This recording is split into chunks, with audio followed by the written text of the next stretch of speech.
Então, essa mensagem é para todos nós. Quero que você abra a sua Bíblia no livro de Malaquias, no capítulo 4.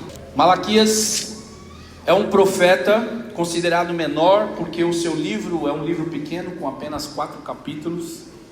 E Malaquias, ele tem algo especial, porque ele vai dizer as últimas profecias do Velho Testamento. Depois dessas palavras aqui, o céu vai se calar, Deus não vai mais falar por pelo menos 400 anos. São as últimas palavras de Deus ao povo de Israel, ao povo separado por Deus. Então essas palavras são importantes.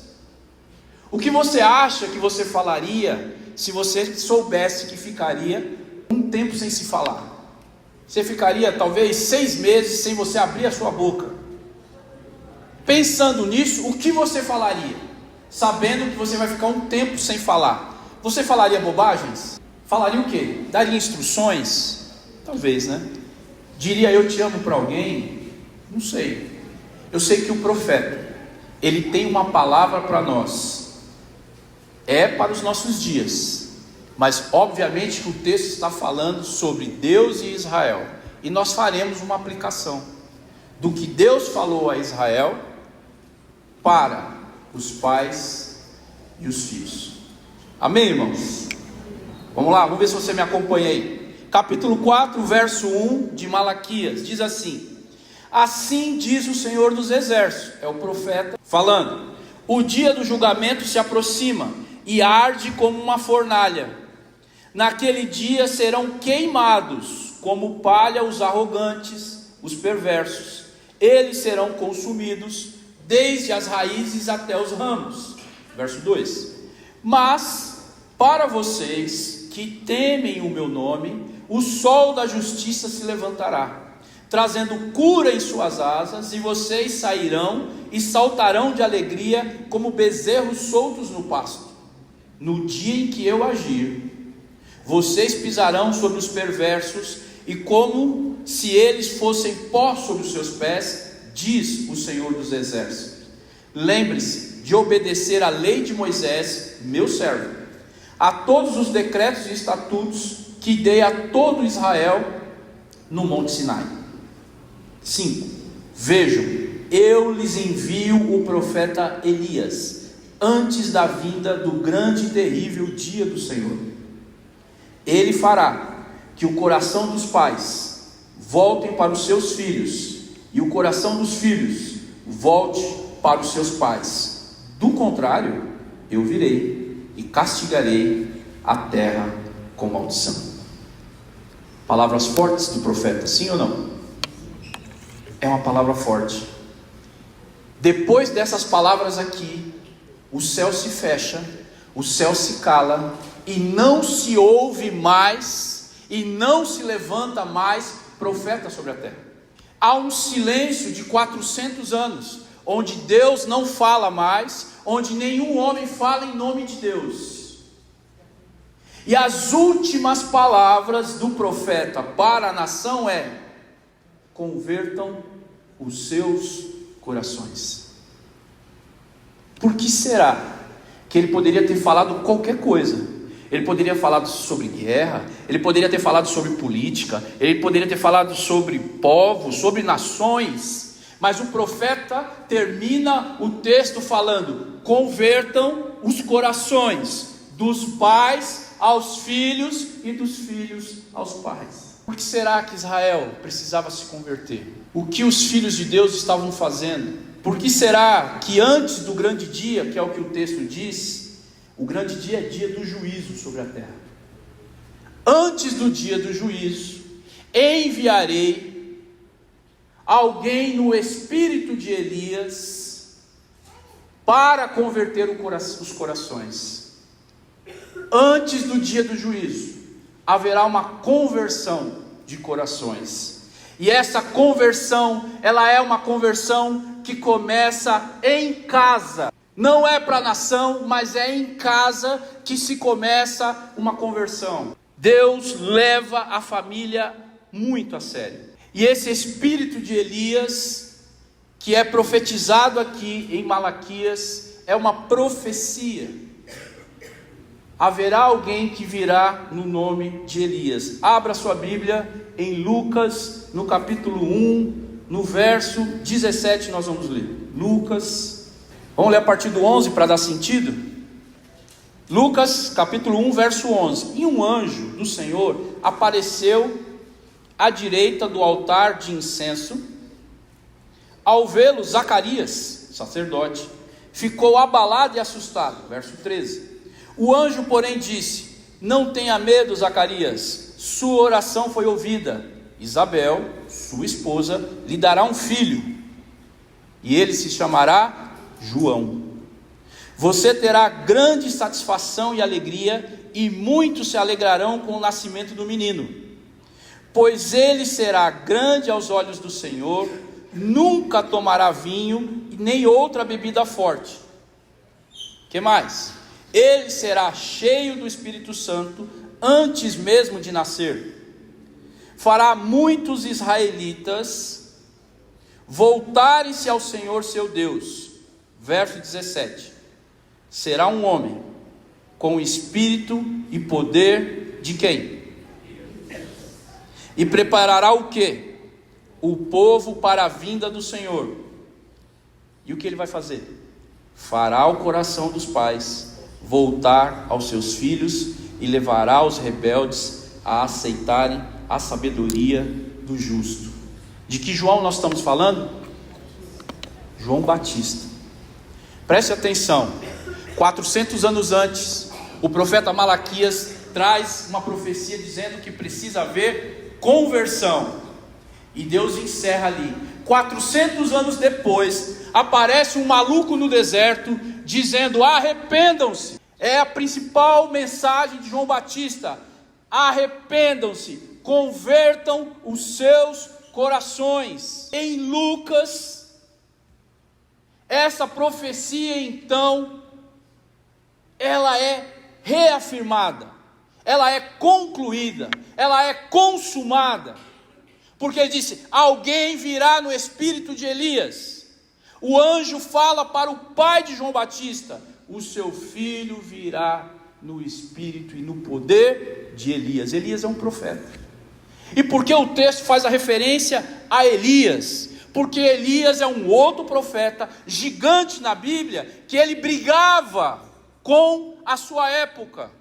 Sabe qual era o problema da época de Elias? Ele combatia uma coisa que acontecia no seu tempo. No tempo de Elias, as famílias sacrificavam seus filhos no altar, nos altares a Baal, e Deus não se alegrava disso.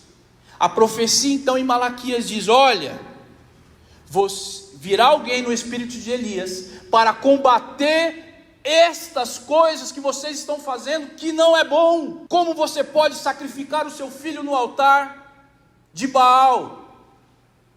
Então esse homem se levanta no deserto para pregar uma mensagem confrontadora, para converter os corações dos pais aos filhos e dos filhos aos pais, para que os pais parem de sacrificar os seus filhos nos altares. E esse João Batista, ele não pega leve, ele pega pesado.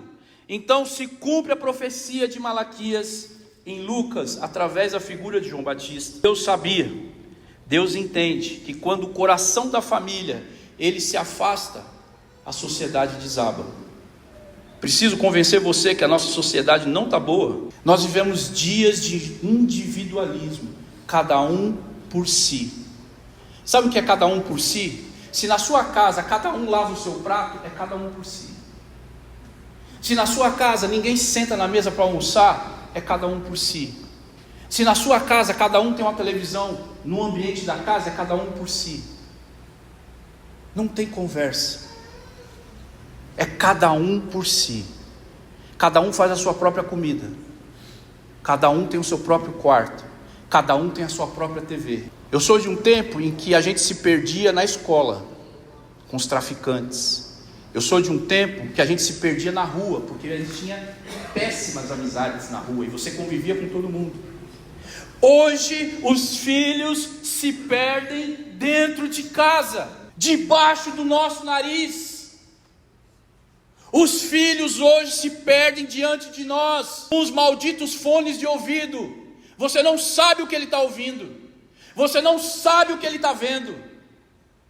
Eles se perdem dentro dos quartos. Estou cansado de ouvir família reclamar: meu filho está aqui dentro com a namorada dentro do quarto, trancado. O que ele está fazendo com ela lá dentro? Pastor, é melhor deixar ele transar com ela aqui dentro do que ele está por aí fora. Essa é uma boa. Quantos filhos usam o seu próprio quarto para fumar maconha, para usar droga, o que for, droga sintética? Eles estão se perdendo debaixo do nosso nariz. Como eu disse, no meu tempo, frase horrorosa, mas é assim, no meu tempo a gente se perdia diferente, a gente se perdia fora de casa. Para que eu pudesse acessar pornografia, e no meu tempo, a pornografia, ela era na banca de jornal. Tinham as revistas. As revistas da banca de jornal era terrível, porque elas eram expostas, penduradas num prendedor, num pregador, só que elas tinham um plástico preto na frente. Você não via a mulher, você via o pescoço para cima e preto. Então, para você ver, você tinha que chegar perto e agora, ô menino, ei, tirou daí. Era assim. A pornografia, você não tinha acesso. Para você assistir um filme pornográfico, era de madrugada. O que você estava fazendo assistindo de madrugada aí? Não tinha programa evangélico naquela época de madrugada. Tinha filme pornográfico. Você queria assistir o filme, você tinha que ficar até 2 da manhã esperando. E hoje? Onde está a pornografia? Está no seu celular. Por isso que na igreja, quando você vier para a igreja, traga a sua Bíblia. Leia o texto no papel. Não é nenhuma, não pode ler então no celular? Pode, meu irmão. Mas você tem uma Bíblia de papel? Leia a Bíblia de papel. Sabe por quê? Porque eu tenho aqui 50 minutos para chamar a sua atenção e eu fico brigando com você. Porque você dorme, porque você olha para o lado, porque você vai beber água, porque você fica trocando ideia, porque você fica recebendo mensagem no celular. Isso compete. E eu fico aqui, sambando aqui na frente para chamar a sua atenção por 50 minutos para você me ouvir. E o celular, ele me derruba, porque toda hora chega uma mensagem, toda hora tem alguém falando, tem um WhatsApp, está rolando, está fazendo pesquisa na hora do que eu estou falando. Hora da palavra. Lê o papel não tem notificação. Você vai ler aqui e nada vai chamar a sua atenção, não vai te dar essa sede. Tem uma sede que não é de Deus, é a sede da hora do culto. A sua garganta seca, parece que você comeu 1 quilo de sal. Aquele bebedouro para nós eu vou tirar o bebedouro dali. Eu tiro o bebedouro ou vocês melhoram? No tempo das minhas filhas eu tiraria o bebedouro. Mas eu acho que dá para você melhorar na hora da palavra, sim ou não? Ali atrás não é lugar para você bater papo, meu irmão. Você bate papo ali, você atrapalha aqui. Estamos combinados? A gente precisa melhorar. Os nossos filhos estão se perdendo dentro de casa. Houve um tempo que a televisão ela ficava na sala.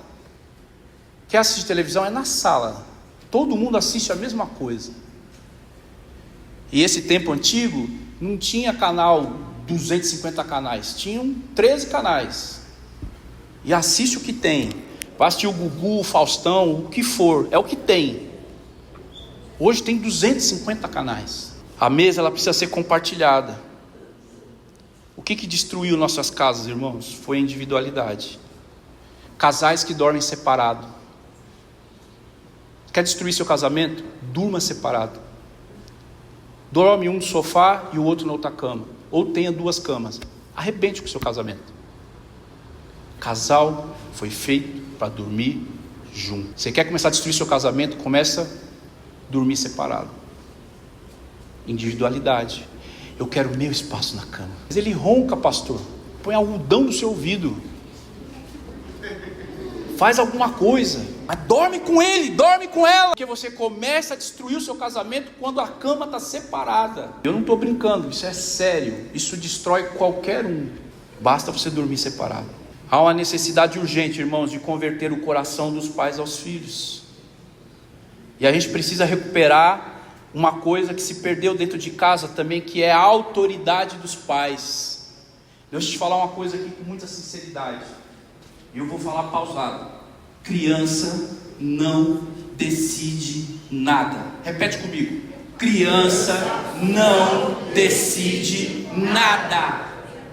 Se você perguntar para o seu filho o que ele quer comer, ele vai falar o quê? Batata. Você vai dizer para ele assim, ó: você vai comer arroz e feijão ou arroz e ovo? Você já deu o limite. O que você vai comer? Arroz e feijão ou arroz e ovo? Eu quero batata. Batata não. Arroz e feijão, arroz e ovo. Você deu o limite. Porque se você deixar esse monstrinho com 4 anos dizer o que ele vai comer, onde ele vai comer, porque se você perguntar onde o neném quer comer, lá onde tem um parquinho. O que o neném quer comer? Lá onde tem um parquinho. Qual a igreja que você quer ir? Aquela que tem um parquinho. Criança não decide nada.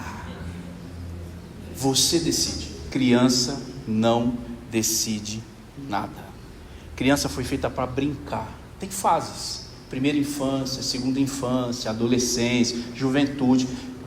Saudável é uma criança brincar quando ela tem que brincar. Saudável é uma criança que tem que estudar quando ela tem que estudar. E ponto, irmãos. A autoridade é dos pais. Se você se furtar de dar as ordens, eles vão decidir. E quando ele tiver 12 anos, ele vai ser um coach. Porque ele decide dentro dos 4. Ele vai dizer para as pessoas o que elas devem fazer. Sim ou não? A gente precisa recuperar a autoridade dos pais. Os filhos precisam honrar os pais. Os adolescentes, eles detestam tirar fotos conosco. Você já viu quando eles tiram foto com a gente? Eles tiram foto assim, ó. Ou ele faz aquela cara assim. Por que eles não gostam de tirar foto com a gente? Vai ver a foto deles com os amigos. Eles não tiram foto com a gente, mas eles se abrem para os amigos. Deixa eu te falar, eles têm um segundo perfil. Falei. Eles têm um segundo perfil. Vai lá na rede social deles, tem uma foto no perfil deles. E eles têm um perfil escondido que eles mostram tudo lá. E não tem vergonha de nada. Presta atenção, viu, pai? Presta atenção. Essa geração é uma geração que não honra os pais. Cuidado com isso. Há uma verdade para nós aqui nessa manhã.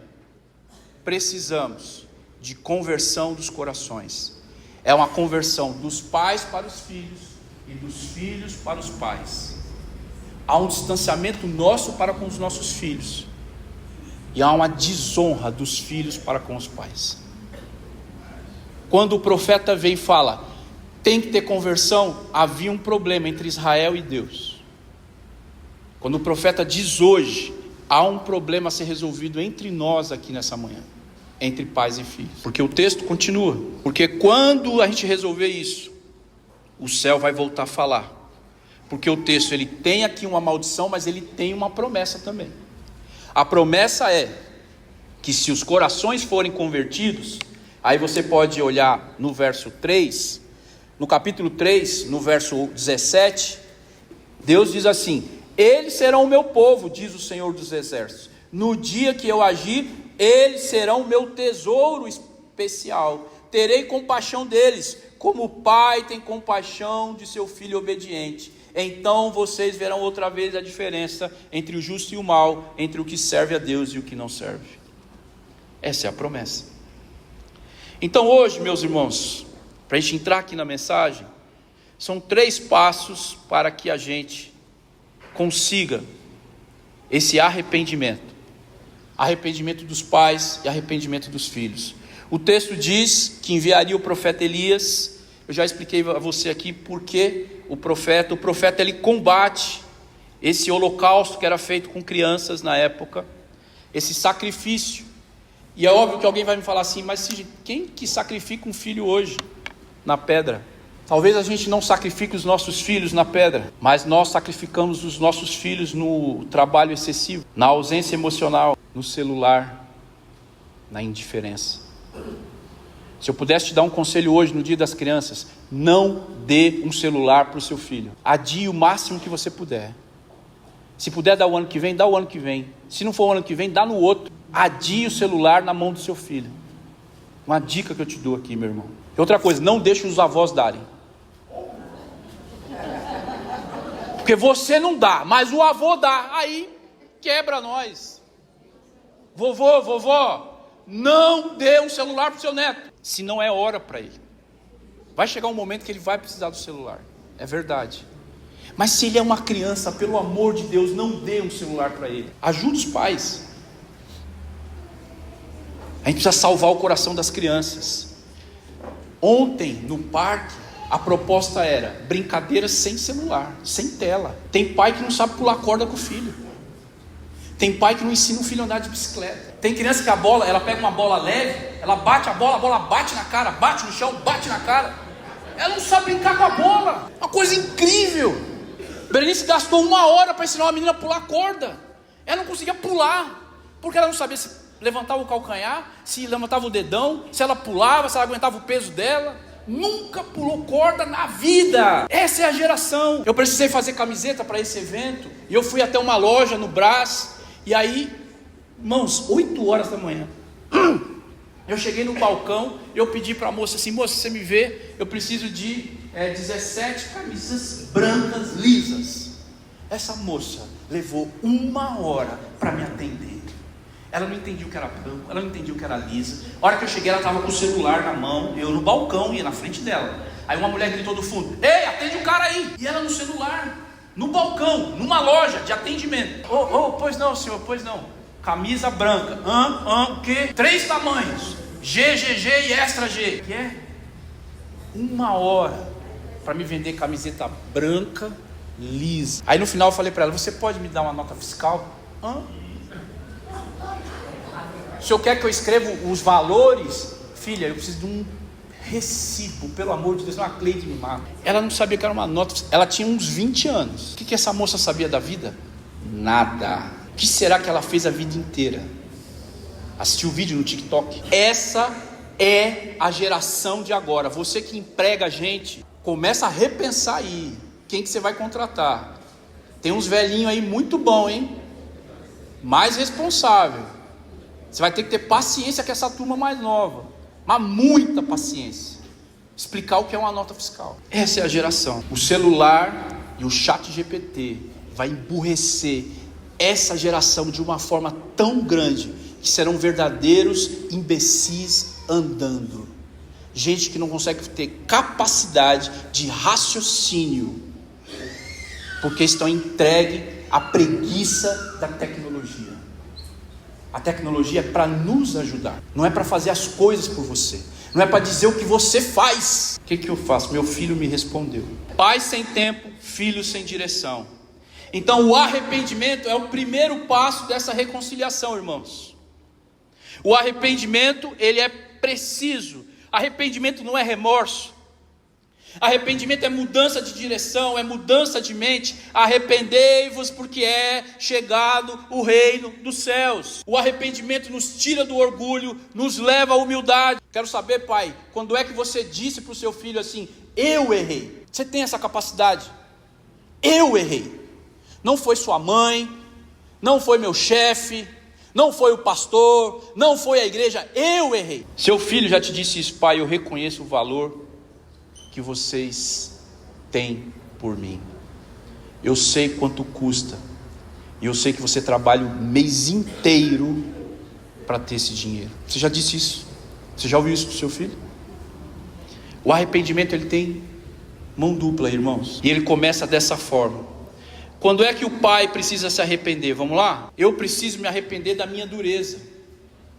Pais que perderam a ternura e que corrigem os filhos, mas não abraçam, que ensinam, mas não ouvem. Sabe qual é o problema da gente não ouvir os nossos filhos? A gente não tem um pingo de paciência para ouvir as histórias deles. E aí você fala: eu não vou ficar ouvindo essas baboseiras, eu não vou me descer nesse lugar que eles estão falando aí. Quando você não faz isso, Tem alguém que faz, e tem gente disposta a ouvir seu filho por 3, por 4 horas, porque afinal de contas, eles gastam 7 horas por dia no celular. 7 por dia.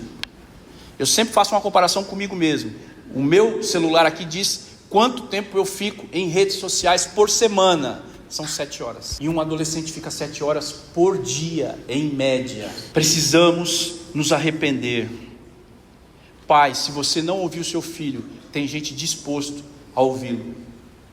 Sabe qual é o nosso problema com a ideologia de gênero?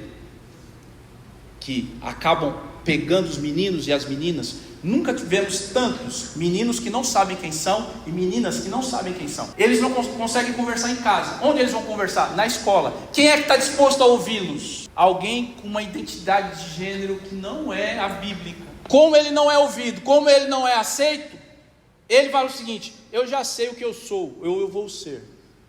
Aí ele ouve um enviado da ideologia de gênero. Assim começam as coisas, porque a gente não conversa.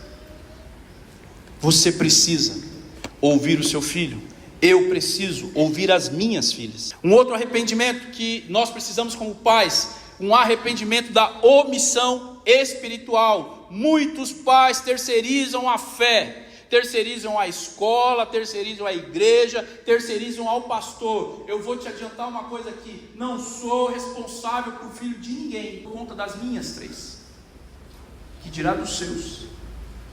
Ou você ensina seu filho, meu irmão, ou ele vai ser averso a Deus. Se ele não vê você nunca dobrar o joelho, ele nunca vai dobrar o joelho dele. Se ele não vê você pegar na Bíblia, ele jamais vai pegar a Bíblia dele, porque eles trabalham por exemplo. Se ele não nos vem fazendo as coisas, eles não vão fazer. Então precisa ter um arrependimento dessa omissão espiritual nossa. Se você não é espiritual, seu filho não vai ser. Não tem como. É um tempo de arrependimento meu e seu para essa omissão. Outro arrependimento é o do egoísmo. Tem pais egoístas aqui? Quais são os pais egoístas? Pais que muitas vezes buscam mais o sucesso, mais o ministério, mais a estabilidade e perde a conexão com os filhos. A gente caiu numa bobagem que é: eu não tive nada, hoje eu tenho alguma coisa, meu filho não vai ter falta de nada. Você dá tudo que ele pede. Sabe o que vai acontecer com esse menino? Sabe o que vai acontecer com essa menina? Eles não terão limites, porque tudo eles têm o tempo todo. Então ele não sabe quanto custa as coisas. Então ele sai de casa se você não der, porque ele tem tudo o tempo todo. É uma mentira que nós compramos. Os nossos filhos não podem passar nenhuma frustração. Nós somos muito oprimidos, a geração aí, geração X. A gente passou por muita coisa pesada. Não vou dizer que a gente passou fome, porque eu acho que é difícil passar fome no Brasil, mas foi muita dificuldade. Aí hoje com os nossos filhos eles têm tudo. Já cheguei numa casa que o quarto do menino era um quarto para o menino e um quarto para os brinquedos. Era tanto brinquedo naquela casa, de todo tipo. Eu sonhei em ganhar um ferrorama na minha infância. Sabe quando eu tive um ferrorama? Nunca. Não tive condições. Eu tive bicicleta usada. Meu pai nunca conseguiu comprar uma bicicleta nova para mim. Hoje nós damos tudo para eles. Tudo para eles. Sabe o que o menino faz quando ele ganha um brinquedo? Ele tem um quarto de brinquedos. Você dá o brinquedo para ele e fala: legal, tirou da embalagem? Pode dar para outra criança. Não tem valor, não tem entendimento de quanto custa, não tem mais nada em volta daquilo. E qual é o problema da nossa geração? É que como a gente quer compensar, como a gente não fica com eles, a gente vai dando coisas, vai dando coisas, vai dando coisas. O que você está alimentando? Um filho? Não, um interesseiro. Ele só está com você por interesse. Ele não vê a hora de você morrer para ficar com o seu carro. Ele não vê a hora de você morrer para ficar com sua casa. Você está criando um interesseiro. Não tem amor nenhum. Olha onde nós caímos. Temos que converter o nosso coração em nome de Jesus. Amém, irmãos? Está difícil de engolir, eu sei. Vamos ver o arrependimento dos filhos? Todo filho deveria se arrepender da rebeldia. A honra não depende de merecimento, mas de posição. Arrependimento é escolher a honra, mesmo quando não foi honrado. Você é um filho rebelde que não entende como seu pai fez para conseguir tal coisa. Você é um filho rebelde quando você não entende que ele precisa de fato trabalhar. Você não dá valor às coisas. Precisa se arrepender dessa rebeldia de graça. Tem muito filho revoltado dentro de casa. Você devia dar graças a Deus que você tem casa. Você não duraria uma semana fora de casa. Você não sabe lavar uma louça. Você não sabe fazer um arroz. Você não tem capacidade de fazer uma entrevista sozinho. Você vai fazer o que fora de casa? Honre seu pai. Honre a sua mãe. Os filhos precisam se arrepender da ingratidão, de não reconhecer o que os pais fazem com muito sacrifício. Talvez os mais novos ainda não chegaram nessa fase, mas talvez nós, que já estamos aí da meia idade para frente, irmãos, nós vamos entender o que é que os nossos pais fizeram por nós. A gente não pode ser ingrato com aquilo que a gente recebeu.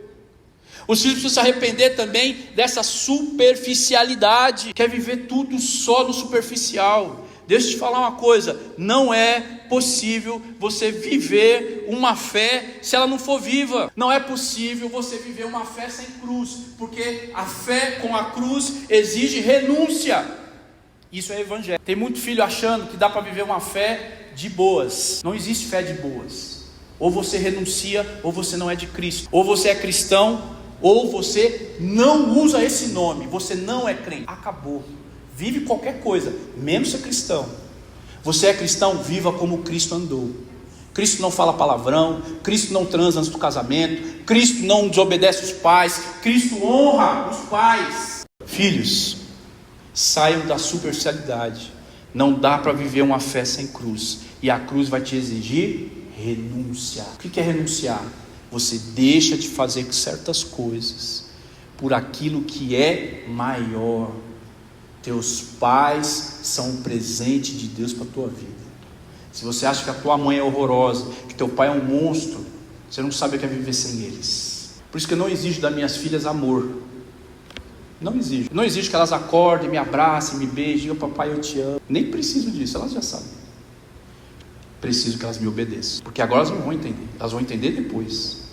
Agora só precisam me obedecer. Então não pensa que eu fico chateado se elas ficam bicudas comigo. E elas me odeiam em certos pontos. Zero problema. Elas não vão entender agora. Elas vão entender depois. Porque essa vida é um ciclo. Hoje você é filho. Amanhã você está casando. Depois você vai ter filhos. Nós vamos conversar depois.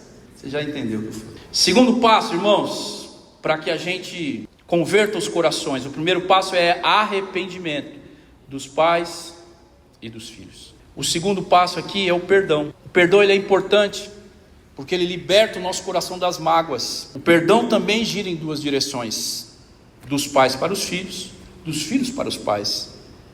O perdão dos pais aos filhos. Você precisa perdoar, pai, a decepção de ver seus filhos seguirem caminhos errados. Todo pai tem uma grande decepção quando o filho não é o melhor da sala, quando ele não tira as melhores notas. Todo pai tem uma grande decepção quando você gostaria que seu filho seguisse a carreira do direito e ele quer fazer culinária. Decepção. As palavras duras ditas em rebeldia, a distância emocional, quando eles não nos compreendem.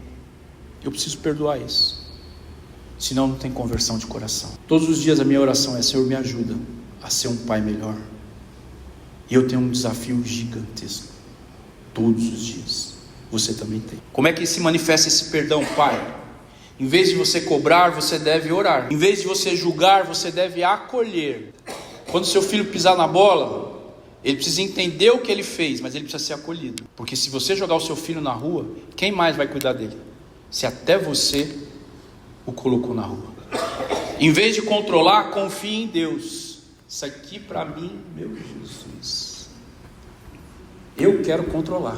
E a Bíblia me ensina: confia em Deus. Deus que cuida, não é você. 1 Pedro 4,8 diz: o amor cobre uma multidão de pecados. Tem muito filho vivo que só está vivo porque tem uma mãe que ora. Uma mãe fiel mantém um filho vivo, porque eles estão aí dando cabeçada para todo lado. O coração de um pai se converte quando ele deixa de exigir perfeição e passa a exercer misericórdia. Tem muito pai querendo se mostrar pelos filhos: olha o meu filho como faz isso, faz aquilo. Você está pensando no seu filho ou você está pensando em você? Precisa parar de pedir perfeição dos nossos filhos, eles não são perfeitos. A gente precisa ter misericórdia, assim como Deus tem de nós, amém? Filhos precisam pedir perdão por desonra, por rebeldia, por desprezo. Talvez você precise pedir perdão para o seu pai hoje, pela ausência dele, física ou emocional. talvez pela dureza, pelo autoritarismo. Irmãos, autoritarismo é diferente de autoridade. Eu comecei falando aqui de autoridade. Isso é diferente de autoritarismo.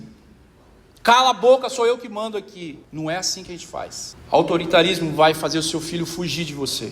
Autoritarismo vai fazer ele mentir para você. Ele não é capaz de te contar nenhuma verdade, porque ele sabe o que ele vai ouvir. Então o que ele faz? Ele mente. E por causa desse comportamento, a gente está criando homens e mulheres mentirosos para a sociedade. Os filhos precisam perdoar os pais pelo exemplo negativo. Como Antônio orou aqui, quanto o pai quanto a mãe não vive o que fala. Porque não adianta eu exigir e eu não fazer.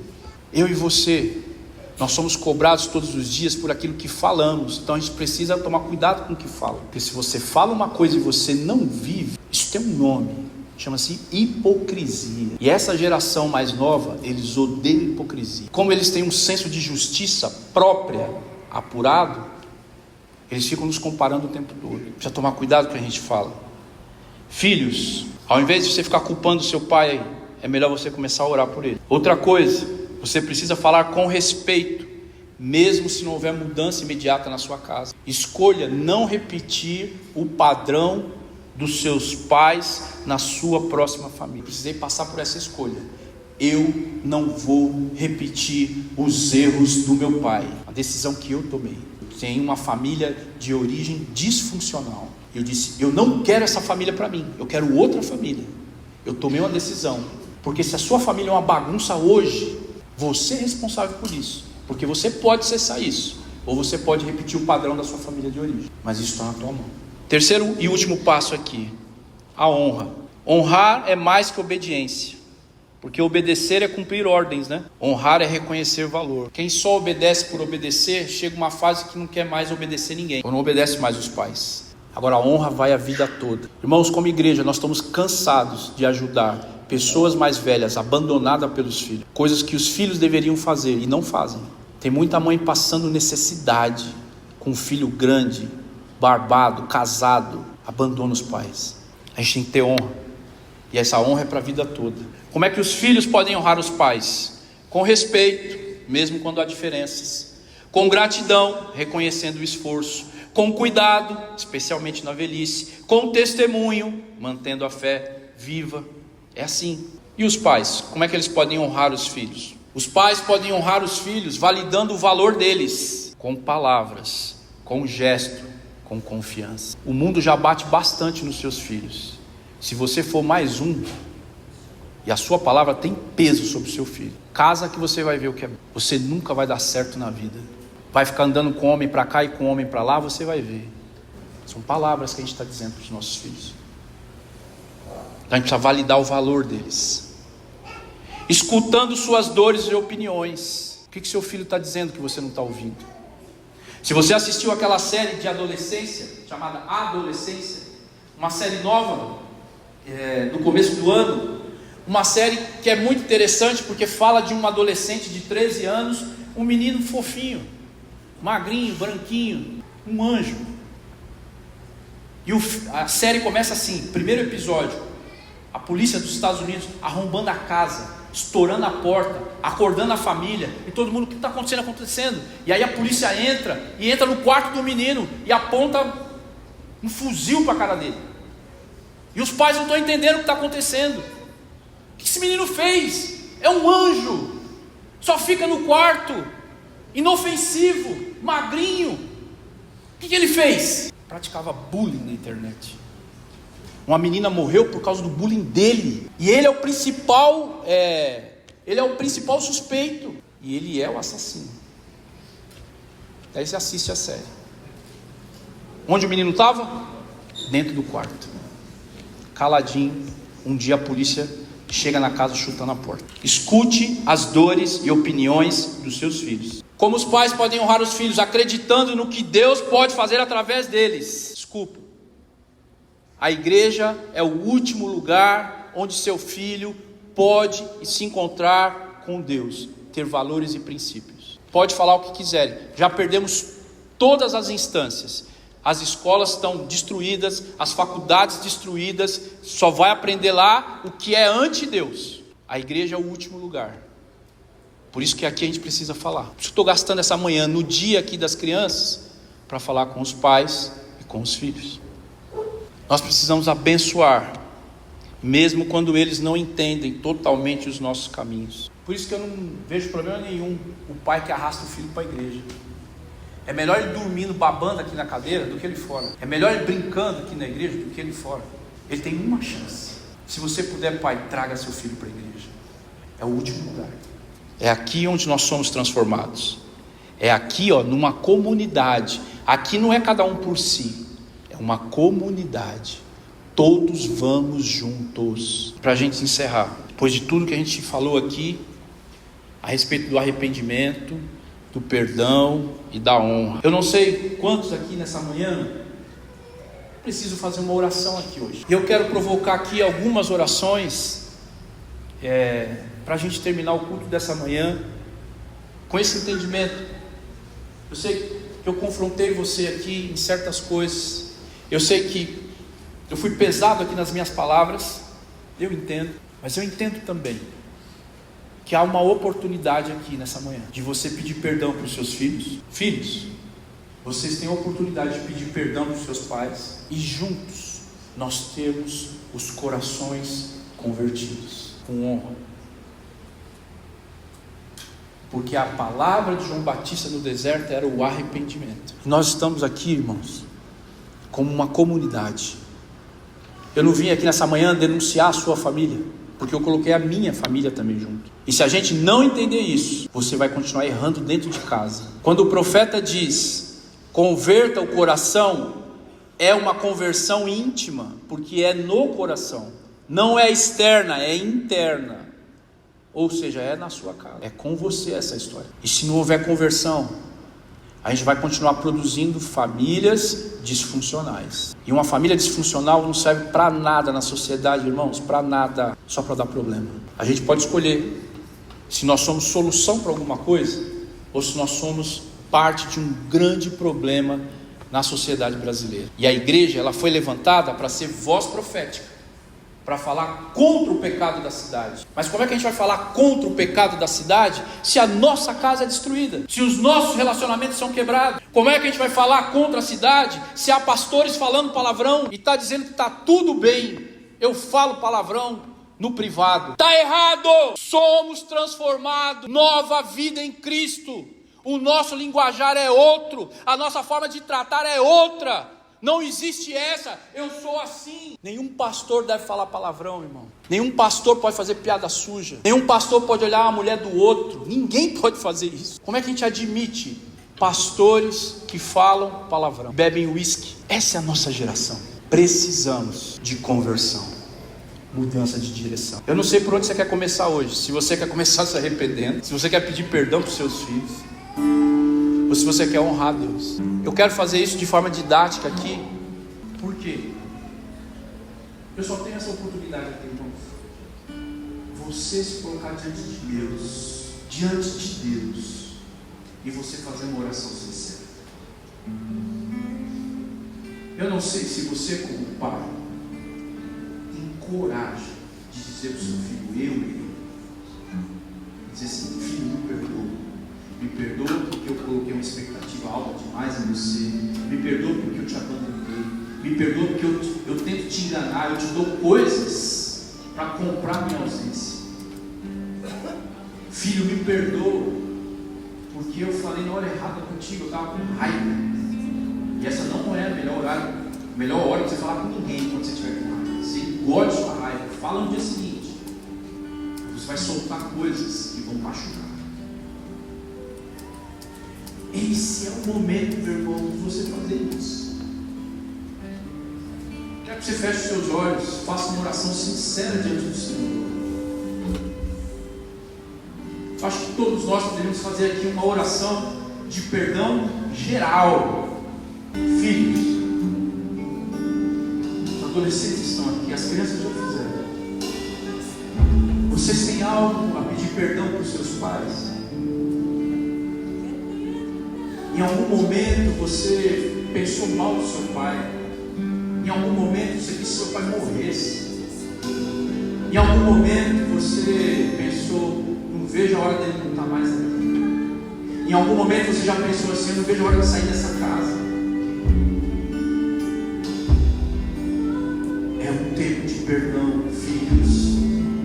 Se os seus pais não estão aqui, mesmo assim você gostaria de honrá-los, você está mais velho, faça isso agora, filhos.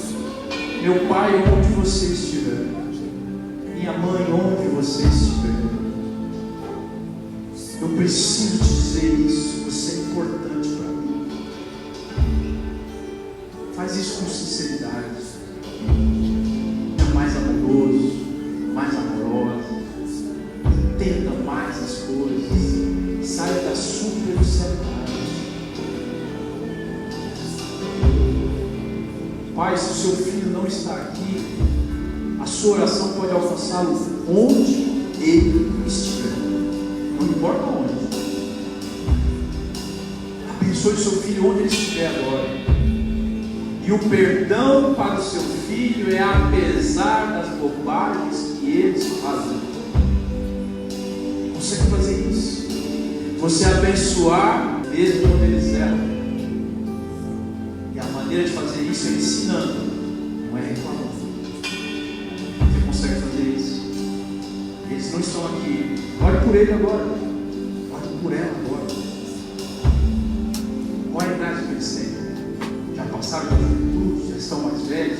Quem sabe já estão casados? É um tempo seu. Estou me esforçando aqui para você fazer isso. Eu quero orar por pais aqui também que se sentem muitas vezes devedores dos filhos, porque você errou uma vez com eles, e aí você retirou sua autoridade, porque você acha que você não tem autoridade. Um dia você errou, um dia você entrou na bola dentro de casa, e aí você perde essa autoridade, e você se sente culpado, e aí quem manda na sua casa é seu filho, é sua filha. Em nome de Jesus, hoje, recupere essa autoridade, libere esse perdão agora. Não há acusação sobre você. Abençoe o seu filho. O que aconteceu dentro de casa não é para te trazer culpa, mas é para você aprender com isso. E em nome de Jesus, que essa culpa caia em cima da sua cabeça hoje. Não é porque o seu filho não é o melhor da escola, não é porque o seu filho não está no ministério X ou Y. Você fez o que deveria ser feito como pai. Eu quero te dizer que a boa notícia está em Cristo. João Batista vem preparar o caminho para Cristo. E em Cristo todas as coisas são novas, Pai. Eu e você somos seguidores dele, Jesus Cristo. Cristo faz nova todas as coisas. A sua casa vai mudar quando Cristo estiver. Porque onde Cristo está, não tem gritaria, não tem baixaria, não tem cada um por si. A vida em Cristo é uma vida em comunidade. A vida em Cristo é estar juntos. Você está não por acaso numa igreja que se chama